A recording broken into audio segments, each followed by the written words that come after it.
Mesdames et messieurs, bonjour, j'espère que vous allez bien. Franchement, c'est avec tristesse que je vous annonce la disparition de notre sœur et fille résidant au Canada au nom de Martine Alexandra Lumbai Diego. Voilà, c'est une étudiante congolaise à l'Université du Québec. Voilà, elle a disparu ce 20 octobre, ce 2 octobre 2024. Donc, nous allons parler de ça parce que il y a eu un communiqué de presse que l'ambassade de la République démocratique du Congo au Canada a eu à faire. Et c'est quelque chose de bien. En tout cas, ce que j'ai vraiment aimé, c'est que l'ambassade a pris aussi l'affaire en main et ils sont en train de travailler en collaboration ou encore de mèche avec la police canadienne. Franchement, c'est quelque chose de bien et c'est quelque chose d'appréciable. En tout cas, bravo à l'ambassade. Franchement, à notre ambassade, bravo à eux. C'est ce qu'on voulait en fait. Parce qu'on a même vu la coach Amon Chic faire une demande à ce que l'ambassade puisse se prononcer face à cette histoire. Alors, je vais lire pour vous, voilà, cette communiqué de presse que l'ambassade a eu à mettre partout sur les réseaux sociaux, sur leur page officielle et tout, pour rassurer les Congolais qu'ils sont ensemble avec eux pour cette bataille. Voilà. Ambassade de la République démocratique du Congo au Canada.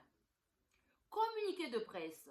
L'ambassade de la République démocratique du Congo au Canada porte à la connaissance du public que Madame Martine Alexandra Lumbai Diego, étudiante congolaise à l'Université du Québec à Trois-Rivières, est introuvable depuis le 2 octobre 2024.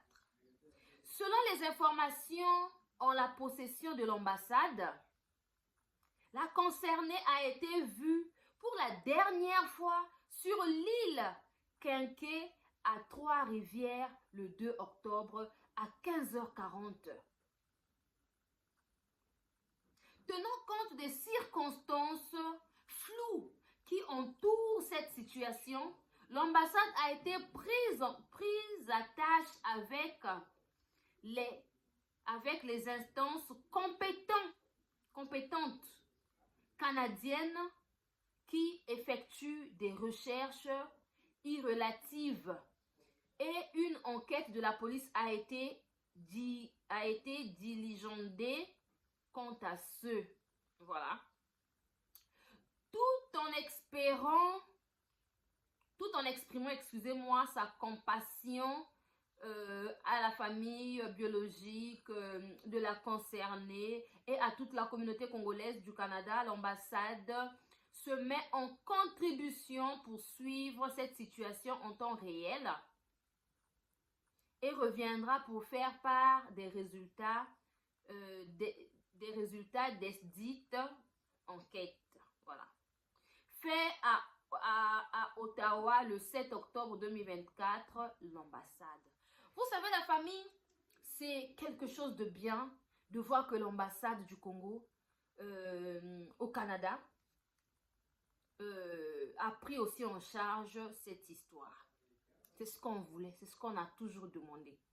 Vraiment beaucoup de félicitations à la communauté congolaise, à ceux qui sont sur le terrain, qui n'arrêtent pas de multiplier les recherches, qui n'arrêtent pas de partager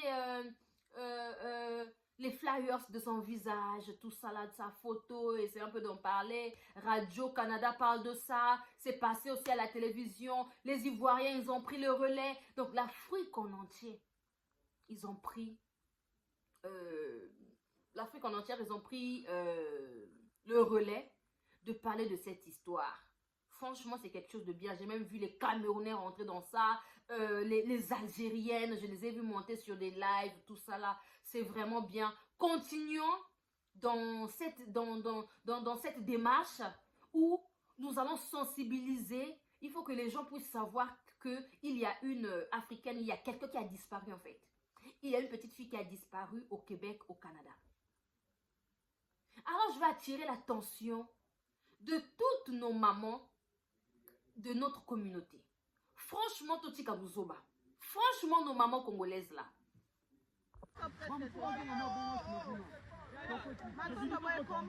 Ouais. Vous allez où? Ah bon, il te Bamsouma, madame. Vous allez où? On va se mettre comme ça. Regardez comment. Comme ça. Nos mamans congolaises, en ce moment, on parle d'une fille qui a disparu. En ce moment, en aucun cas, vous allez venir nous parler de sa vie sentimentale, que non, elle se sentait seule, que non, elle était dans les groupes de rencontres, dans les sites de rencontres, je sais pas quoi, elle était partie pour rencontrer quelqu'un. On parle de la disparition de quelqu'un. Vous êtes là tous les jours dans des histoires qui n'ont ni tête ni queue. Je suis une mère et je n'ai qu'un seul enfant. Je n'ai qu'une seule fille jusqu'à présent. On ne sait pas ce que Dieu me réserve. Jusqu'à présent, je me suis même mise à la place. Je me suis mise à la place de cette dernière, de la maman de la fille. J'ai dit, Seigneur, si c'était moi en ce moment, comment j'allais faire? Parce que la maman, il faut savoir qu'elle est même forte. Hein? Ah oui. C'est pas facile. Tu viens de parler avec ton enfant et 2-3 jours après, tu envoies de l'argent à ton enfant et l'enfant n'a jamais pris de l'argent. L'enfant n'est jamais au courant que maman avait envoyé de l'argent. C'est troublant, c'est traumatisant. Ceux qui disent que arrêtez d'envoyer vos enfants à l'étranger à bas âge. Non. Quelle maman va vouloir envoyer son enfant à l'étranger pour que son enfant pour que son enfant soit une disparue un jour? Pour que son enfant se disparaisse un jour? Jamais de la vie. Les mamans veulent toujours que leurs enfants se portent bien, que leurs enfants soient bien, que leurs enfants aillent mieux. C'est ce que cette maman a eu à faire pour sa fille. Mais arrêtez de condamner cette dernière qui est en ce moment en état de faiblesse. Vous voulez à tout prix pousser cette maman au suicide. Ça veut dire quoi ça, les mamans congolaises? C'est comme un jugement. Oh nini, atindaki mwana kuna ya la famille kuna te. Ça va pas, non? Moi, la copine de ma grande soeur qui a envoyé son enfant en France, moi, dans la famille na potota. Dans kuna azotanga. Dans la famille. Moi, j'étais allée au Bénin, j'ai fait presque 2 ans là-bas, je connaissais personne. À ta famille, mon côté. À un moment, il faut arrêter. Ça n'arrive pas qu'aux autres, vos ma maman. Mets-toi à ta place. Aujourd'hui, il y a même un enfant de 8 ans ou 9 ans comme ça qui a disparu au Canada. Vous allez nous dire que l'enfant de 9 ans là, je sais pas, 8 ans là, le garçon là, qui a été enlevé, on ne sait pas, ceux qui a Zawa, puis ceux qui a Monana, ceux qui Nini, porté disparu. Vous pensez que cet enfant était seul au Canada sans sa famille, sans ses parents? Hein, les mamans? Réfléchissez aussi. Mettez-vous à la place des autres. Lorsque quelqu'un est en train de pleurer, au lieu de pleurer avec la personne, non, vous venez avec des jugements. Vous venez juger cette dernière.